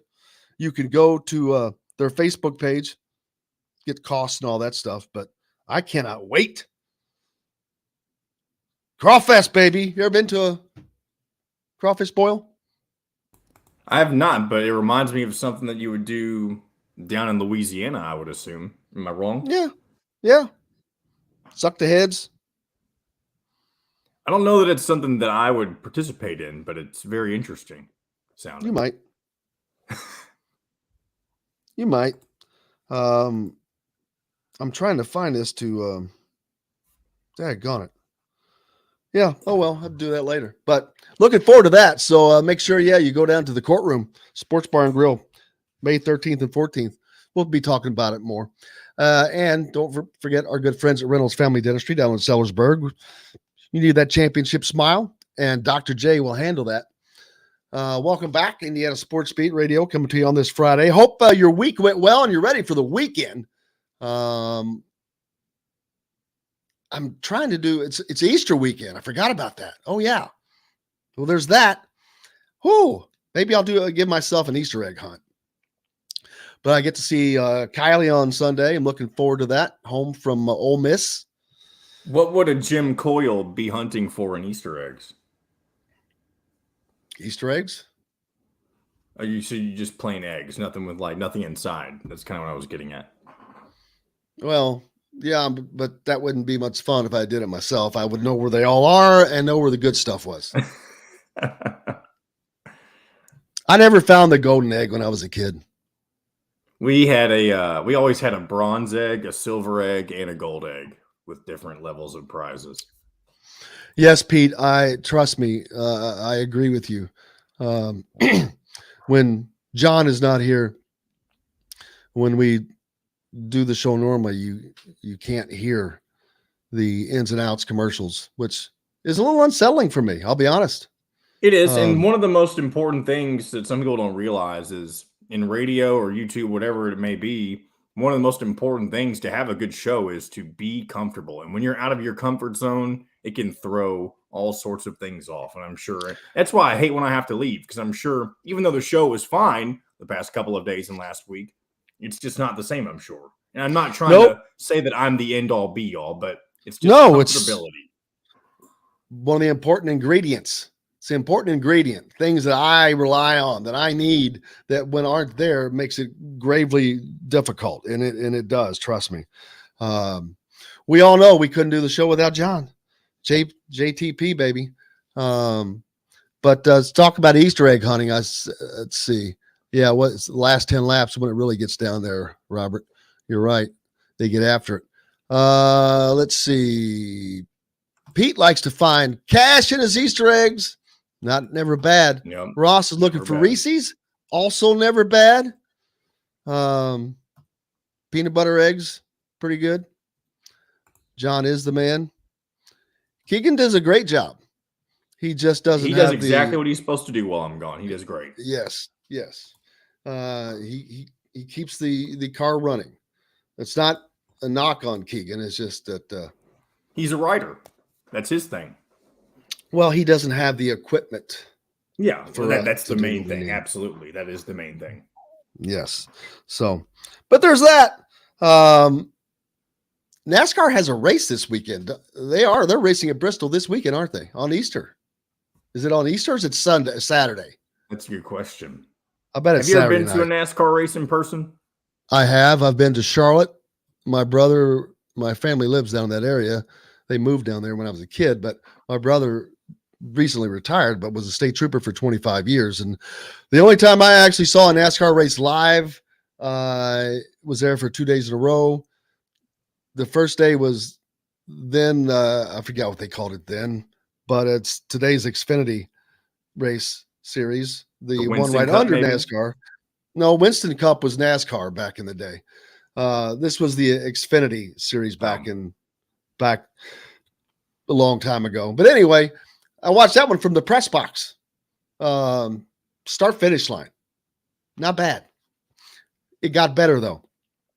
Next day for the NASCAR race, in turn one, it's the Charlotte Motor Speedway. There's condos. And my brother had me up in one of those condos. I was literally watching Dale Earnhardt Jr.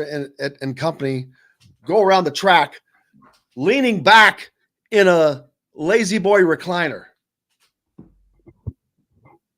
It was nuts. It was like watching a live NASCAR race from an apartment. No response? Nothing?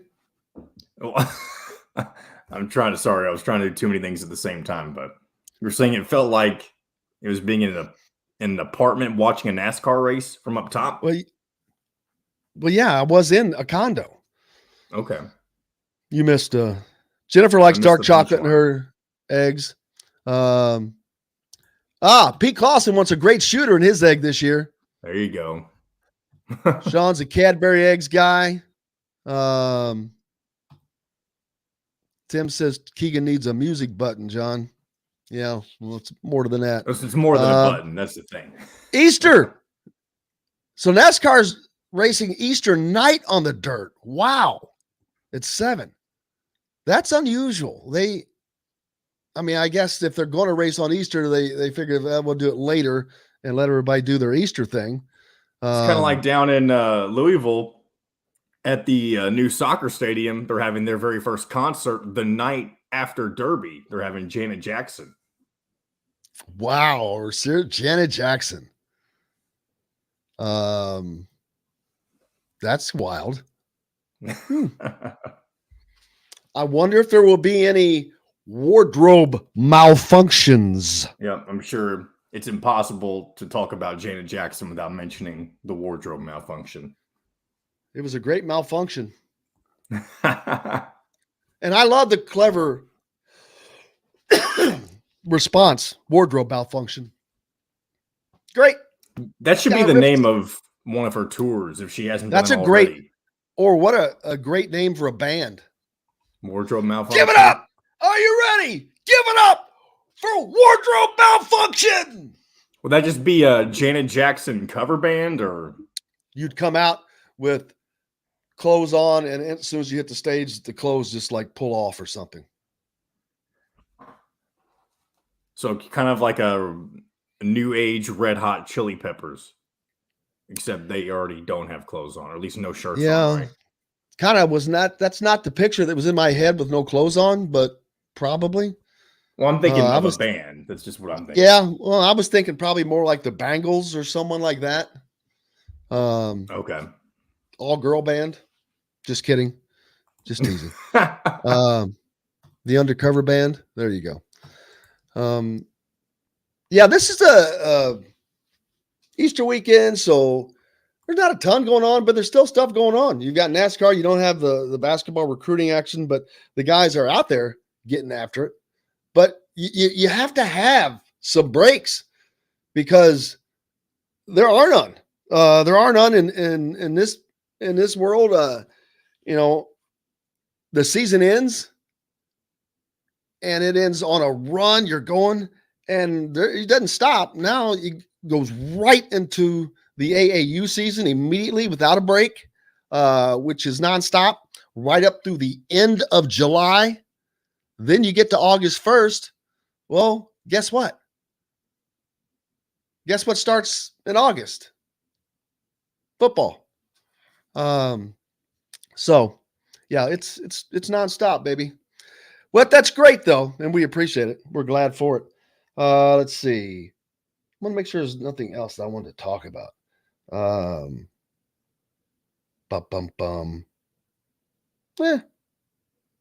I think we hit all the important stuff. Do we miss anything big?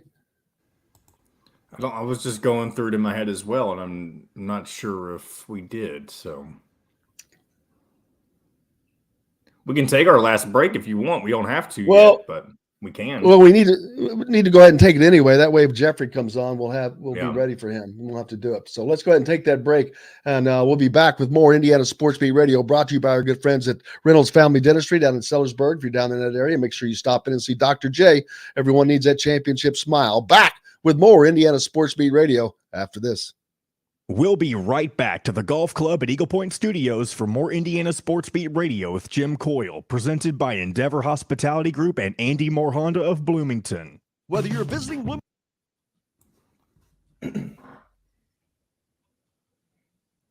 Sorry, I got sidetracked during your NASCAR story. One of my other bosses sent an email about something. Oh,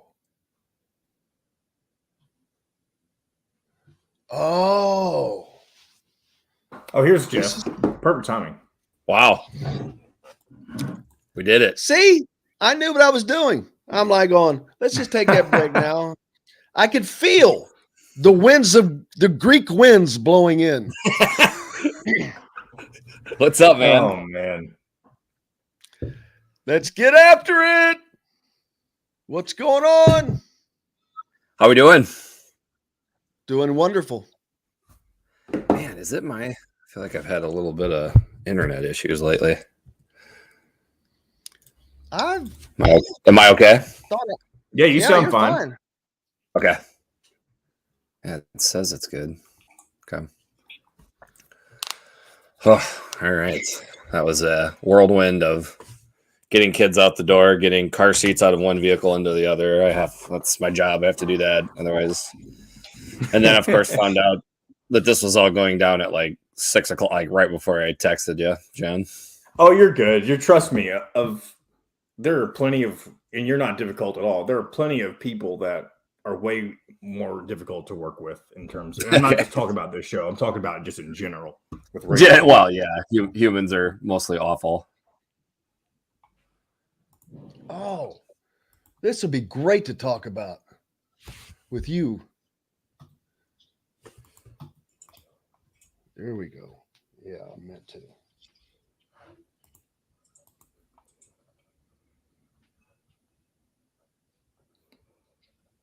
Guess what's coming to Indiana? What's that? 8-man football. Because you're having really. I heard you mention that earlier. What do you mean? Not as a varsity sport. Like, what did I misunderstand about that earlier? Yeah.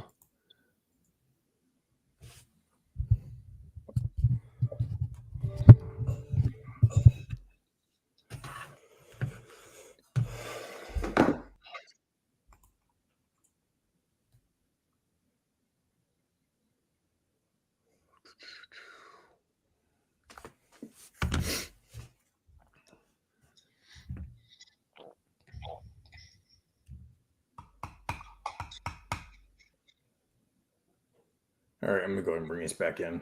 Coverage of Indiana basketball, football, and plenty more. Simply go to thehoosier.com and sign up. It's free. You can also find full episodes of Indiana Sports Beat Radio on the homepage or on the station every week, Monday through Friday. If we're not on a station where you live, we should be. Ask for Indiana Sports Beat Radio. This segment is brought to you by K-Bello.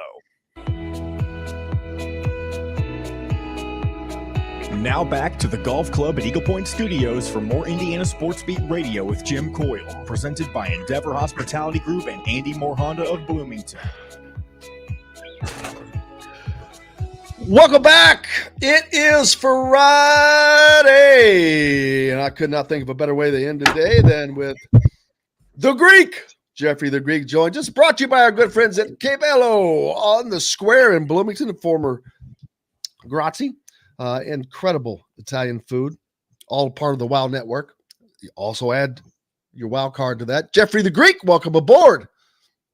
I gotta think there's a couple better ways to end the week. Maybe like Salma Hayek or any nondescript Sports Illustrated model. You know, you could do a lot better. I think that goes without saying. How we doing, guys? Pretty good, man. How have you been? If I were any happier, I'd be twins. I hear that, man. I hear that. Hey, something that I saw that perfect to have you on. Indiana is, I'm not looking at it. I think I'm having computer issues as well, is jumping into the foray of 8-man football, which to most people around here, that's a foreign word.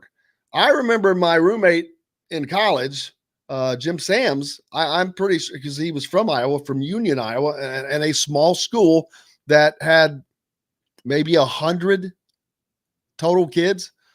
They had a 8-man football, and that's a dude, and he played on the 8-man football team, and he played here at Indiana. He came here via JUCO, but it's for the small schools. There are 8 to 10 schools in Indiana that are going to participate in the inaugural season next year. There are schools that don't have football currently.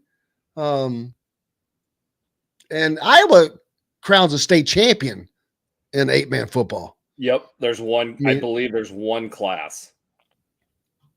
Well, that would make sense because the second class would be 1AA. I mean, you would just get moved up, I would think, to regular. Well, I mean, it's not like there's a 1A or 2A 8-man. It's just one 8-man class from how I understand it. Whereas we have 1A up to 6A for typical, 11-man football.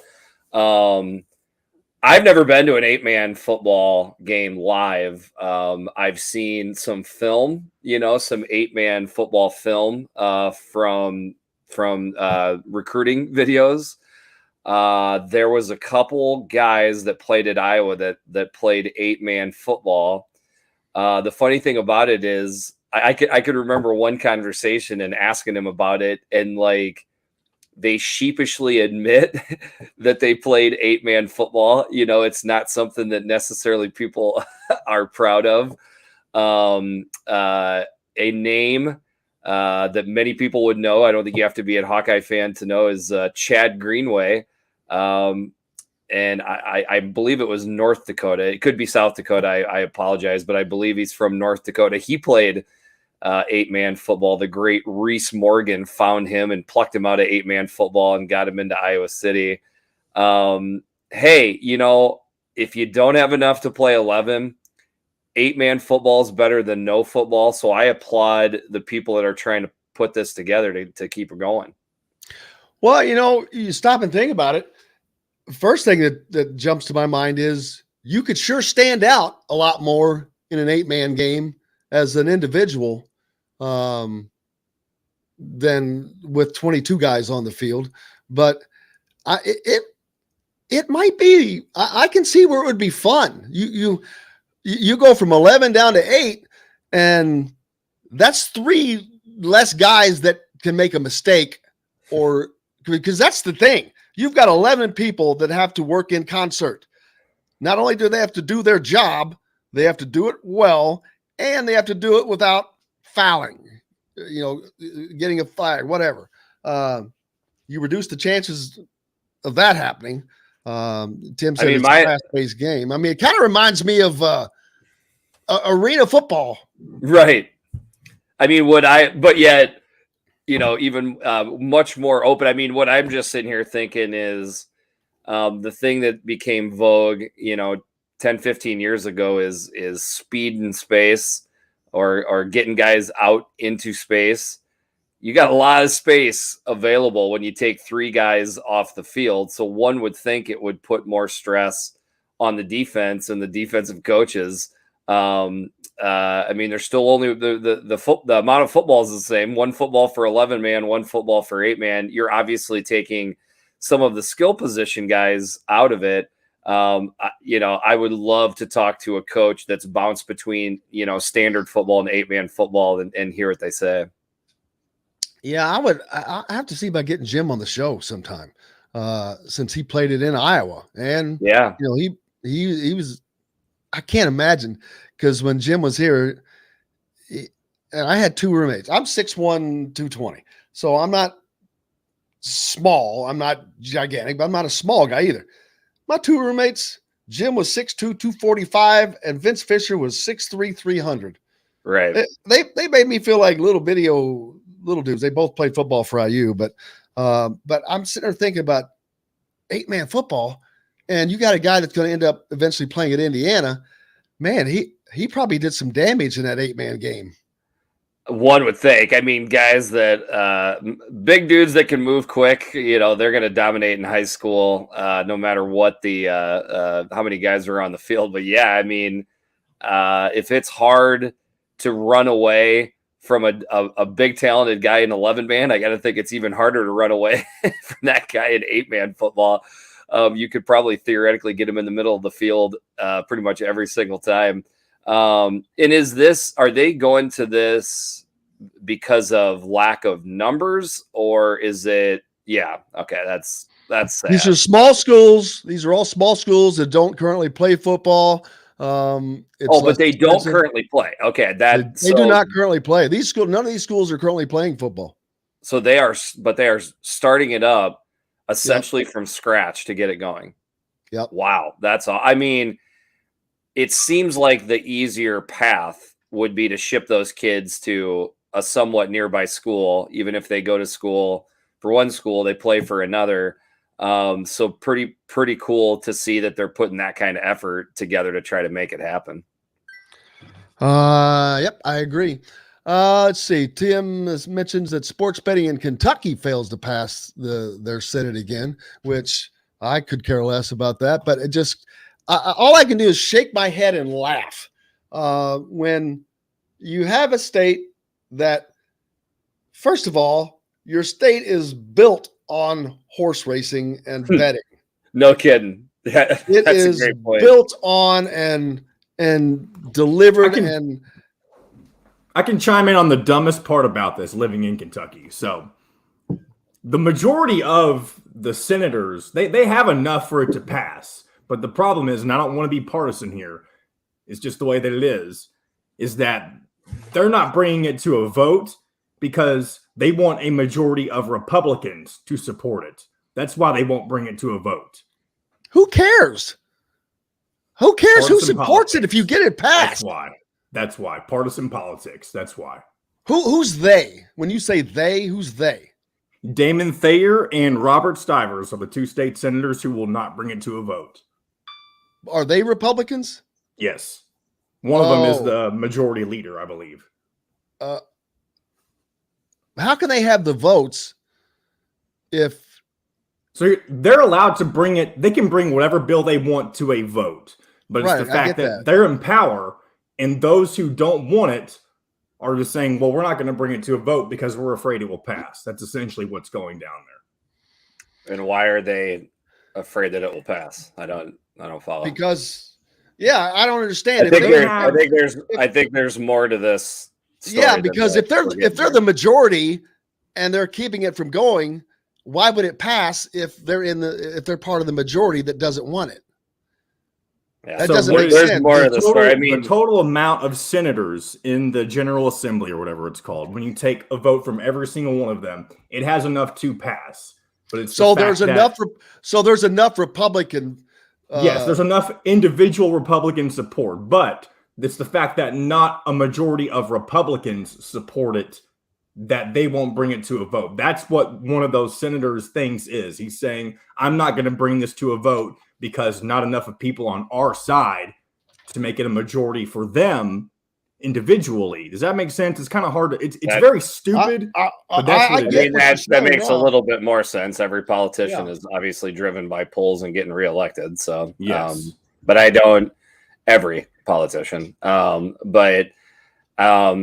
mean, Jim's the one who brought up the good point. I mean, how much money is pumped into the state coffers every year just out of Churchill Downs alone, which, by the way, oh man, spent a day there. It was actually after the Kentucky Derby, week after the Kentucky Derby. What a great time.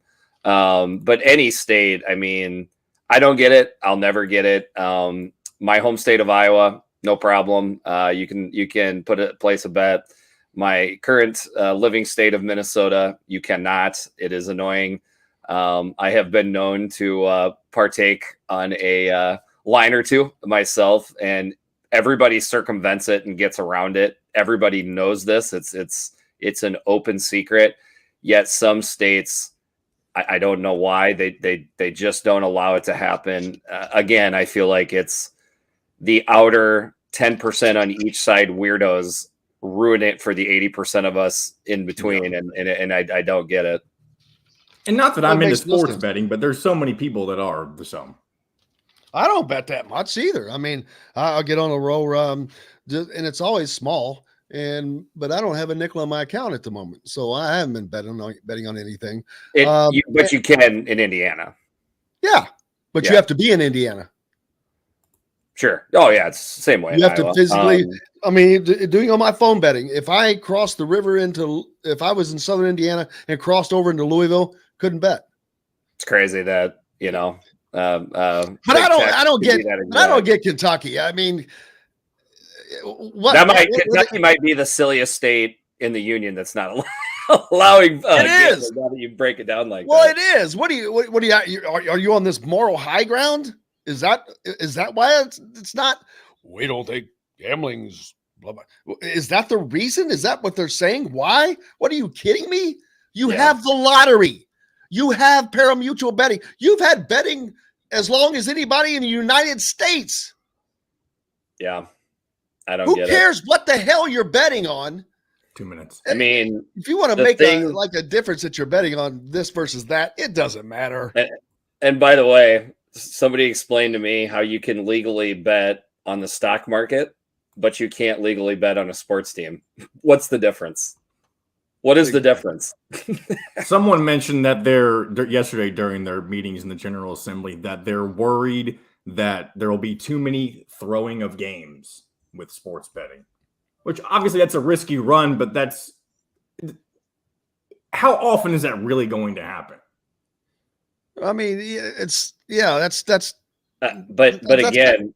it's already happening. The fact that you can gamble. Iowa plays Minnesota in Kinnick Stadium. That's in Iowa. you can gamble on the game. So what you're trying to tell me is by avoiding gambling on the game in the state of Minnesota is going to stop the potential of somebody throwing the game in Iowa.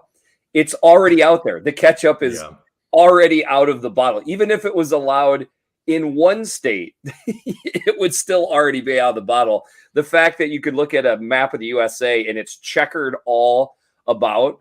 Hey, Jennifer, I know her from Twitter. She's awesome. The fact that it's checkered all about, there's no way you are stopping this. Just let it happen. Yeah, how about that? You can bet on online in Oregon, but you cannot bet on college basketball. It's like you can tune a piano, but you can't tune a fish. Oh boy! Wow, Dad, hey, and not the week. I like it. Hey, that's right. Well, we got to do something, man. Jeffrey the Greek, can't thank you enough as always. Wish we had more time, but I look forward to doing it again next week. We'll have a full fun day next week. Absolutely. And most importantly, thanks to John, the producer. Thanks to Alec Lasley for coming on today as well. Make sure you go to thehoosier.com to keep up with all that and give him a follow on Twitter. And Eyes on Big podcast, my man, with Jeffrey the Greek. Don't forget about that. And give me a follow on Twitter as well, please, at Jim Coyle ISB. And make sure you like the YouTube show and hit the subscribe. Man, it's another great week. Fun. Looking forward to Monday. Jamal Meeks, former IU player, will be with us. Current basketball assistant at Ball State under Michael Lewis. That and much more. So go out and have yourselves a great weekend. Appreciate you guys so much. Without you, we have no reason to be here. Until Monday, I'm Jim Coyle. I will see you on the radio. Thanks for listening to Indiana Sports Beat Radio. Be sure to subscribe to our YouTube page for more clips and team coverage of Indiana basketball, football, and more. You can also find full episodes and tons of other content on thehoosier.com. We'll see you next time for another edition of Indiana Sports